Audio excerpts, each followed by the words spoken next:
Radio Publique Africaine.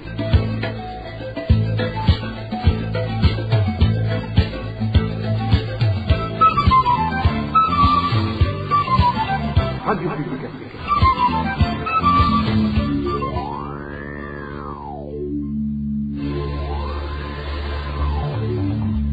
C'est le moment de suivre le journal parlé en français. À la présentation, Inès Gakiza. Nous sommes mercredi 28 juin 2023. Bonsoir et bienvenue à cette édition dont voici le sommaire. La CVR devrait être suspendue. Appel d'une dizaine d'organisations de la société civile au président Ndayishimiye. La raison, la CVR divise au lieu de rassembler les Burundais. L'or noir reste toujours rare dans toutes les provinces du pays. À Bujumbura comme à Ngozi, avoir ne fût-ce qu'un litre est un parcours du combattant. Et enfin, dans ce journal, nous vous parlerons aussi de la célébration de la fête d'Eid al-Adha par les musulmans burundais. Le développement de ces titres, c'est dans quelques secondes.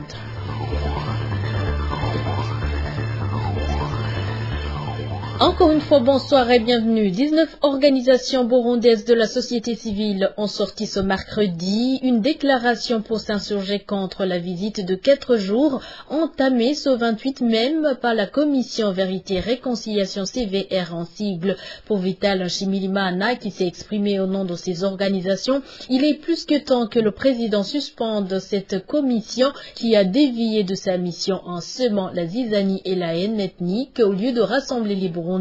Il a également profité de cette occasion pour demander à la communauté internationale d'aider les Burundais dans la mise en place des mécanismes de justice transitionnelle convenus dans l'accord d'Arusha, à savoir un tribunal pénal spécial sur le Burundi et une CVR. Suivez Maître Vital Nshimirimana, président du Forum pour le renforcement de la société civile, Force. La CVR a perdu sa légitimité et ne peut pas effectuer un travail de recherche et de vérité sur le passé douloureux que le Burundi a connu et ne peut pas non plus contribuer à la réconciliation du peuple burundais. Ces organisations rappellent que dans ces travaux, les conclusions et les qualifications faites par la CVR ne concernent que l'unique période de 1972 et dans ces travaux, la CVR a été caractérisée par un travail et des conclusions biaisées. C'est ainsi que ces organisations rejettent le fait accompli dans lequel cette commission veut mettre le Burundi et la communauté internationale, parce que depuis longtemps, plusieurs groupes ont demandé d'être impliqués afin de contribuer au travail de la recherche de la vérité, mais cette commission a choisi les personnes à écouter, les groupes à écouter, les preuves ou du matériel à utiliser, en veillant à ce que toute voix de nature à contredire la version de la CVR soit systématiquement évitée. Et donc, ces organisations considèrent que des rencontres organisées par la CVR à Bruxelles n'ont aucune raison d'être, dès lors que la CVR semble avoir terminé sa mission, celle de la reconnaissance du génocide des Hutus de 1972. Donc, ces organisations continuent à demander aux autorités burundaises, et particulièrement le président de la République, s'il est conscient du danger que présentent les travaux et les conclusions de la CVR, de suspendre cette commission afin de créer d'abord des conditions propices au travail qui doit être celui de cette commission et de mettre sur pied une CVR impartiale, objective et rassurante pour les Burundais. Ces organisations demandent enfin à la communauté internationale d'aider les Burundais dans la mise en place des mécanismes de justice transitionnelle convenus dans l'accord d'Arusha pour la paix et la réconciliation, à savoir un tribunal pénal spécial sur le Burundi et la CVR.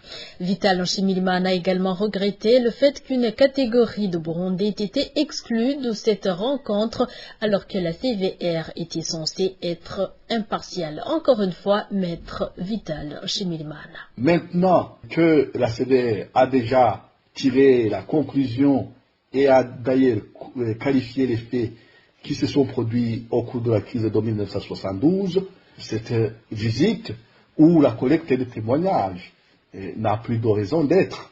Ces organisations, d'ailleurs, constatent que la mission organisée à Bruxelles est parrainée par l'ambassade du Burundi. Dans ce moment, même si la CVR avait la légitimité et fonctionnait conformément aux aspirations des Burundais, beaucoup de Burundais réfugiés s'est exclu de ce processus qui est entièrement parrainé, coordonné et contrôlé par l'ambassade du Burundi. Le tribunal de grande instance en province de Gitega a condamné ce mardi 27 juin à 5 ans de prison la syndicaliste Emilienne Sibomana, secrétaire au lycée Christ-Roi de Gitega. Cette membre du syndicat CGPBou est victime d'avoir dénoncé les abus sexuels du directeur de cet établissement contre certains élèves. La coalition burundaise des défenseurs des droits humains CBDDH se dit consternée par ce jugement. CBDDH trouve qu'il s'agit d'une parodie de justice. Je vous propose de suivre Eulaline Ibizi, directrice exécutive de la coalition CBDDH. La coalition burundaise des défenseurs des droits de l'homme, CBDDH, est consternée par le prononcé de jugement contre Emilienne Sibomana, la syndicaliste de Gitega, qui a été arrêtée le 27 janvier de cette année parce qu'il venait de dénoncer son directeur, l'abbé Laurent Hakarutimana, au lycée Christ-Roi de Gitega, de violer et de procéder, de conduire les élèves filles à l'adultère. Nous dénonçons ce jugement du tribunal de grande instance parce qu'il résulte d'une pure manipulation.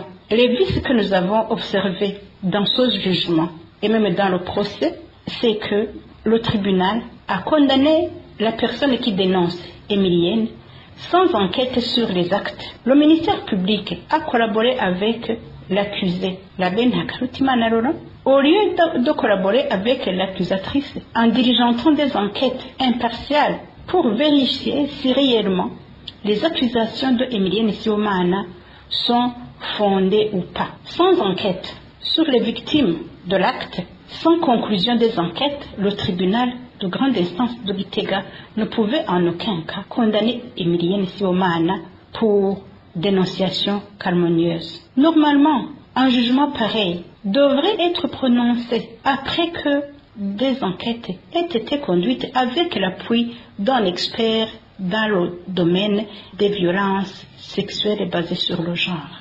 Or, cela n'a pas eu lieu. Il n'y a aucun rapport d'enquête sur le cas. Ce jugement ne pouvait pas du tout être rendu de cette manière qu'après que l'abbé Laurent Hakarutimana soit acquitté. Et pour qu'il soit acquitté, il fallait d'abord des enquêtes. La CBDDH regrette que de tels jugements n'honorent pas le pays et demande son annulation. Encore une fois, Eulaline Ibizi, directrice exécutive de la CBDDH.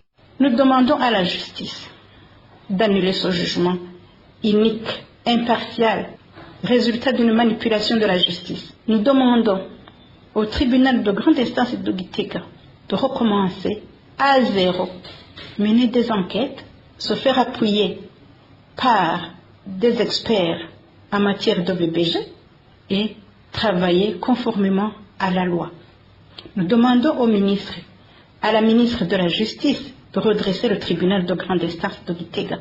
Elle doit s'assurer que ce tribunal prononce des jugements qui résultent d'une investigation équitable, d'une investigation neutre, respectueuse de la procédure et qu'il n'y ait pas de jugement sur commande qui est fait selon la volonté de certaines personnes influentes auprès du tribunal. Nous demandons à la ministre de la Justice et d'ailleurs au tribunal de grande instance de Gitega de se garder de prononcer des jugements pareils en une matière qui a d'ailleurs une conséquence fâcheuse sur la vie de la jeunesse, des femmes spécialement, mais aussi de la nation. Parce que ce jugement contre Emilienne Sibomana constitue en fait une mise en garde des témoins, une mise en garde de toute personne qui dénoncera les cas de violence sexuelle basée sur le genre, les cas de viol, parce que désormais, ils peuvent utiliser les moyens utilisés par l'abbé Laurent Hakarutimana pour que les dénonciateurs soient condamnés à la place des présumés auteurs de violences basées sur le genre. C'est scandaleux d'entendre que des détournements s'opèrent à l'intérieur d'une institution comme la présidence. Réaction de maître Janvier Ninina Hazoué sous le dossier de détournement d'1 milliard de francs burundais signalé au sein de la présidence. Concernant la gestion de cette affaire par la justice, une gestion caractérisée par plusieurs irrégularités, Maître Janvier Bigilimana parle d'une énième preuve d'instrumentalisation de la justice pour le cas d'espèce par certains hauts fonctionnaires de la présidence derrière ces détournements. L'institution du chef de l'État devrait être un exemple parmi les autres institutions étatiques, mais contrairement, on constate qu'à partir de cette institution, qui est le sommet de l'exécutif burundais, il y a beaucoup de violations de la loi, il y a beaucoup de détournements des fonds publics qui se commettent dans cette institution sans que la loi soit appliquée dans sa rigueur. Nous demandons donc que le chef de l'État, tout comme la justice burundaise, cesse la manipulation de la loi et du pouvoir judiciaire en vue de traquer des personnes qui ne sont pas peut-être proches du parti au pouvoir ou qui ne se considèrent pas comme au-dessus de la loi, comme c'est le cas pour certains agents de l'État qui travaillent au sein de l'institution présidentielle. Nous demandons pour le cas d'espèce que cette femme qui est en train d'être maltraitée soit mise en liberté sans beaucoup de conditions parce que les informations qui nous parviennent sont telles que cette femme est en train d'être malmenée par ceux-là même qui ont été à l'origine de ces présumés détournements.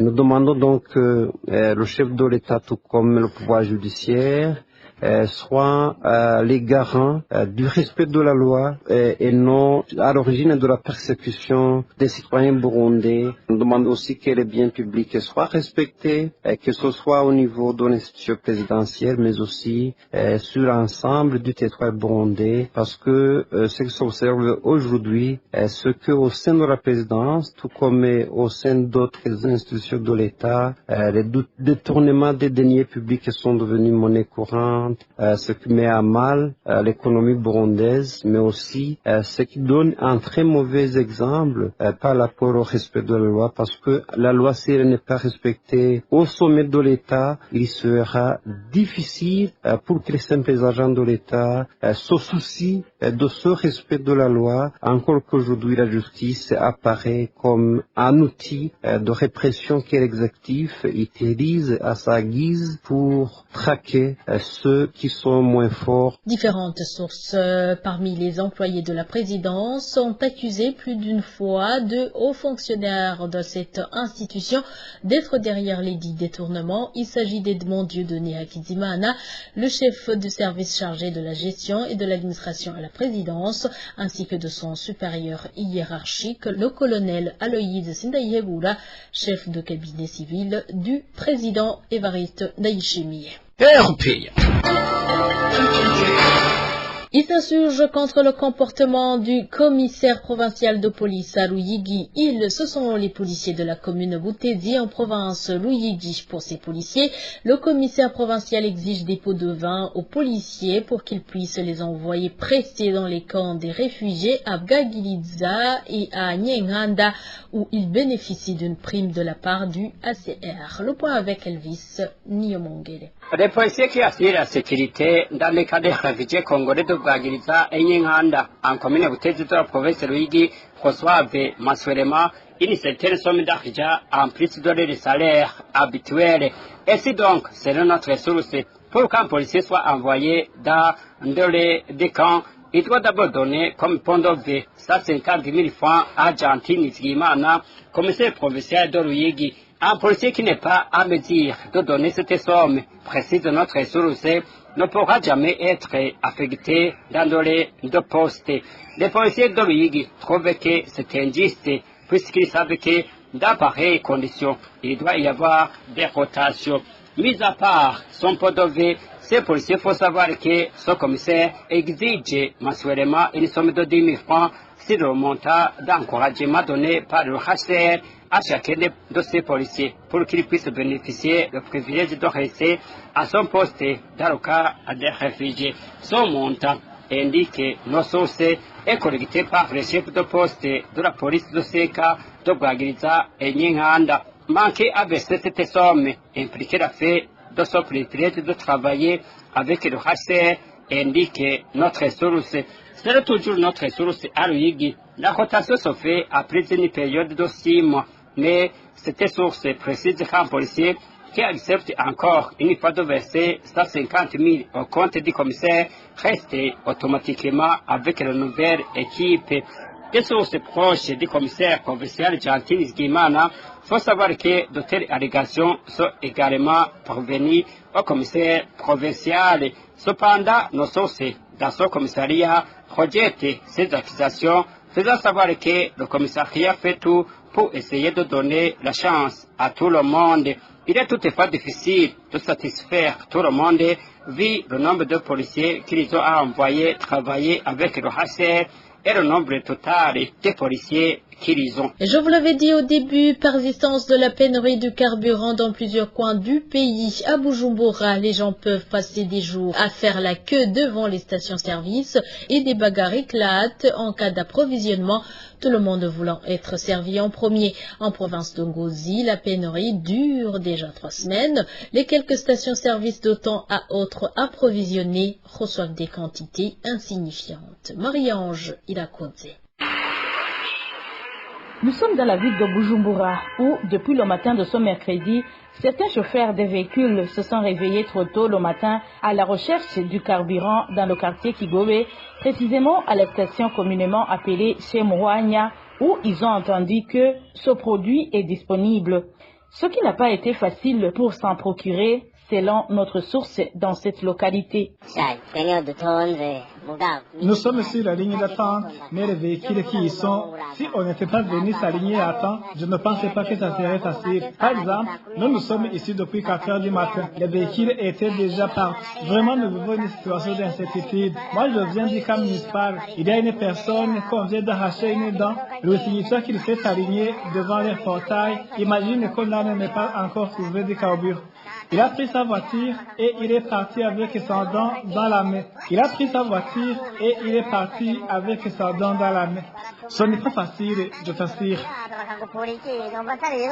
Dans les provinces du nord du pays, juste dans la province d'Ongozi, ils viennent de passer 3 semaines sans aucune goutte de carburant. Et les conséquences liées à cette pénurie ont commencé à se manifester. Ici à Ngozi, il y a une seule station-service sur la route Mivo. Il y avait du carburant hier soir et on a commencé la distribution à 16 heures et ça n'a pas duré. Pour le moment, une bouteille d'un litre et demi s'achète à 18 000 francs burundais sur le marché noir. Plusieurs personnes préfèrent en acheter ainsi. Là où on se déplaçait pour 1 000 francs, par exemple, du centre-ville à Moulemera au Boulengo, le prix de transport est entre 1 500 et 2 000 francs. Vous entendez qu'aller à Bujumbura, ce n'est pas une chose facile. Le transport à bord de minibus de type Yas ou Probox, c'est plus de 20 000 francs. La population fatiguée par le manque répétitif du carburant demande au gouvernement de trouver une solution durable à ce problème. Et parlant de la pénurie de l'or noir, la construction des stocks stratégiques du carburant est la seule réponse durable à cette situation.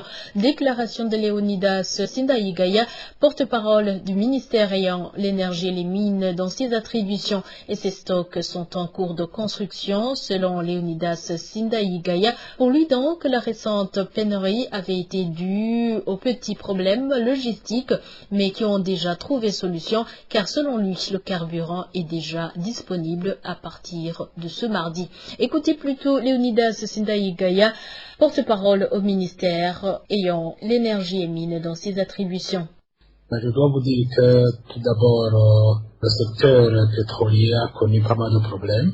Et dans un premier temps, vous l'avez suivi, vous l'avez entendu à travers nos responsables, qu'il y a eu certains importateurs qui ont bénéficié des allocations en devises pour procéder à l'importation et qui ne l'ont pas fait et qui ont importé autre chose, qui ne l'ont pas fait, qui ont essayé de s'utiliser ces allocations. Vous l'avez entendu également que le gouvernement a fait des efforts pour ne fût-ce que faire arriver, remplir nos stocks, notre entrepôt à Dar es Salaam, et que ces mêmes gens n'ont pas voulu parce que la plupart disposent de beaucoup de camions pour le transport. Et ces mêmes gens n'ont pas voulu ramener du carburant de l'Essam à Bujumbura. Et même ceux qui l'ont fait ont voulu servir uniquement leurs clients, ce qui vraiment a perturbé le système d'approvisionnement de ce produit. Alors, au moment où je suis en train de vous communiquer ce message, je dois vous dire que le carburant est en train d'être approvisionné. Les efforts ont été faits pour que dès aujourd'hui, la situation s'estompe. On est en train d'approvisionner station-service et nous espérons que la situation va continuer à s'améliorer. Sinon, la solution durable est d'approvisionner nos entrepôts que nous sommes en train de construire à travers tout le pays pour qu'on ait au moins une réserve de 6 à 8 mois, permettant que lorsqu'il y a un moindre pépin, nous puissions quand même avoir de quoi permettre à la circulation des biens de service pendant une période assez confortable. Et nous tenons cet élément sonore à nos collègues de la radio Bonesha FM. Et pourtant, le président de la République avait, au milieu de l'année dernière, annoncé aux Burundais qu'il y aurait plus de pénurie du carburant Burundi. Il avait déclaré avoir pris en main cette question parce que, disait-il, il avait déjà détecté où résidait le blocage. Et parlant toujours économie, les retraits d'argent au niveau des institutions financières à Makamba ne sont pas encore débloqués comme à la normale. Les habitants de différentes localités indiquent qu'il est visible que ces institutions travaillent quotidiennement dans l'incertitude d'être capables de servir les clients à la recherche de leur argent, faute de billets suffisants. Éloge divin, Remesha. Il est clair qu'il n'y a pas assez de monnaie. Les institutions financières servent les clients la monnaie qui vient d'être versée par d'autres clients. Cet individu est un habitant de la province de Makamba. Différents habitants de cette province indiquent que de longues files d'attente se remarquent devant les postes Ecopec, lesquelles institutions financières possèdent d'ailleurs de nombreux clients aux revenus moyens. Au niveau des banques, c'est aussi un parcours de combattants, indique toujours nos sources, du fait que ces institutions ne permettent souvent que le retrait d'au moins 200 000. Pour cet habitant de Mabanda, impossible de penser étant chez soi au retrait d'une somme souhaitée. Tu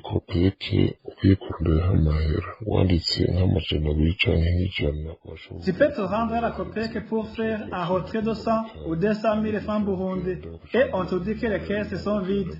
Des fois, ils peuvent nous annoncer qu'il faut prendre un autre chèque et inscrire 5 000 francs burundais seulement. Et c'est le même cas à la poste. Cela n'est pas donc sans effet. Ces situations rendent difficile le cours normal de la vie, comme l'indique cet habitant de la commune de Kayogoro.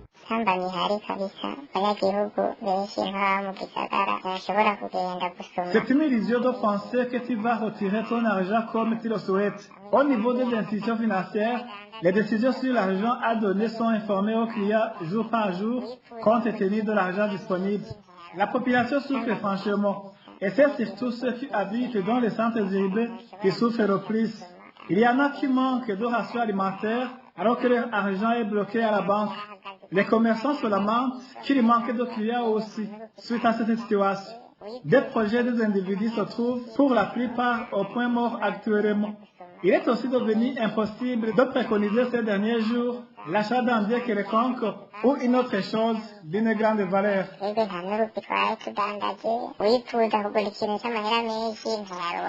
Ces habitants demandent en général aux autorités habilitées de trouver une solution rapide à cette problématique afin de limiter les dégâts. Santé à présent, les patients qui fréquentent le centre de santé de la zone Rugazi en commune Kabarore, province Kayanda, dénoncent l'incompétence des infirmiers affectés à ce centre de santé.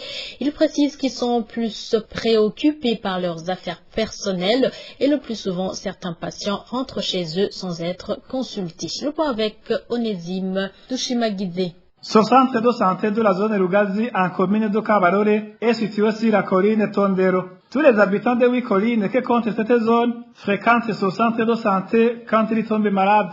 Il y a au total 4 infirmiers, mais la façon dont ils travaillent choque les malades. Certains habitants de la localité qui se sont confiés à la RPA précise que les 4 infirmiers se présentent au service à tour de rôle. 2 seulement travaillent pendant une semaine, tandis que les 2 autres s'occupent de leurs affaires personnelles et vice-versa. Selon un des habitants de la zone de Lugazi, le dysfonctionnement de ce centre de santé affecte les patients, car il arrive que certains d'entre eux rentrent chez eux sans être consultés. La façon dont ils travaillent ne les honore pas et ne montre aucun respect envers les malades.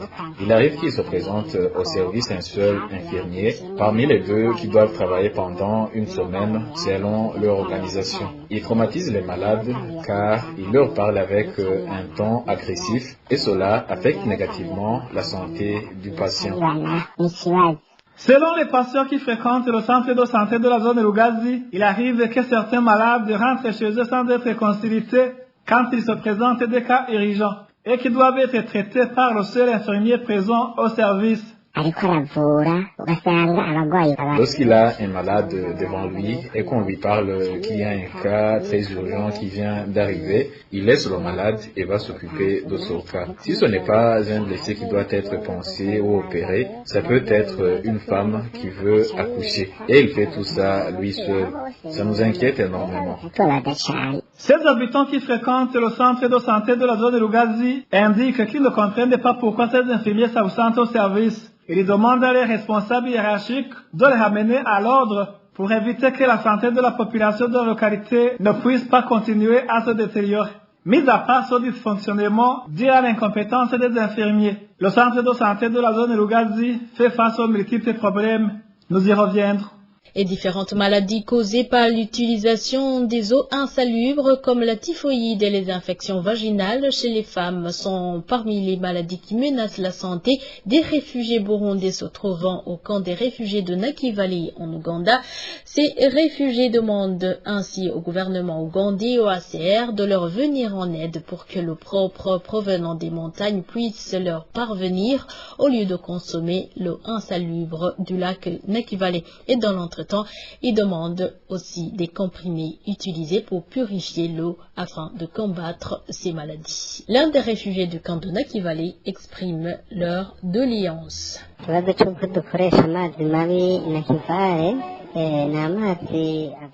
Le problème de consommation d'eau insalubre au cas de Nakivale, c'est que cette eau provient du lac Nakivale par un mécanisme de pompage. C'est vrai qu'ils essayent de rendre pure, mais pas totalement. Et cette impureté de l'eau se manifeste par certaines maladies telles que les vers intestinaux, la fièvre typhoïde ainsi que les infections vaginales chez les femmes. Puisque nous n'avons pas d'autres alternatives, le problème de manque d'eau potable est un sérieux problème pour les réfugiés. Ceux qui en ont les moyens peuvent acheter de l'eau qui provient des montagnes, qui est plus ou moins pure que celle du lac Nakivale et en bidon s'achète à 1000 francs chilés. C'est pourquoi nous demandons qu'il puisse y avoir un système de nous faire parvenir l'eau des montagnes dans les robinets qui est plus ou moins propre par rapport aux eaux du lac Nakivale qui sont pleines de déchets provenant du cas de réfugiés. Nous demandons également qu'on puisse nous donner des médicaments efficaces pour la purification de l'eau que nous consommons.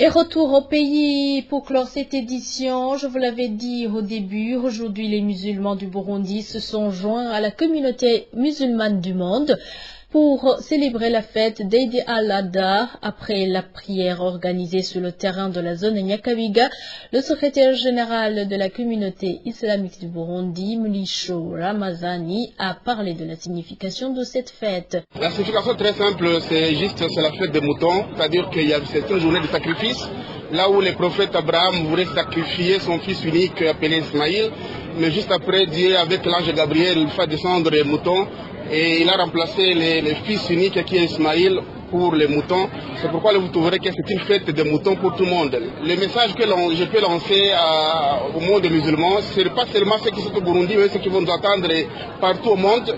C'est une fête de partage et nous devrons partager ensemble avec les autres. C'est une fête là où nous devrons abattre les chèvres, les moutons et les vaches. Les viandes que nous devrons avoir, c'est question de les dispatcher avec nos frères. Ils sont appelés nos frères, même si nous n'avons pas la même foi, mais ils sont appelés nos frères. C'est question seulement de partager avec eux. Le partage ne sera pas équitable, comme on veut le dire. Mais il y a ceux qui sont privilégiés. Il y a les orphelins, il y a des veufs, il y a des veuves aussi. Ce sont eux qui sont les premières nécessités. La fête d'Eid al-Adha, que certains appellent la fête du mouton, se célèbre pendant 3 jours d'affilée. Et voilà, c'est par ici que nous bouclons cette édition. Merci de nous avoir prêté une oreille attentive. Excellente soirée chez vous.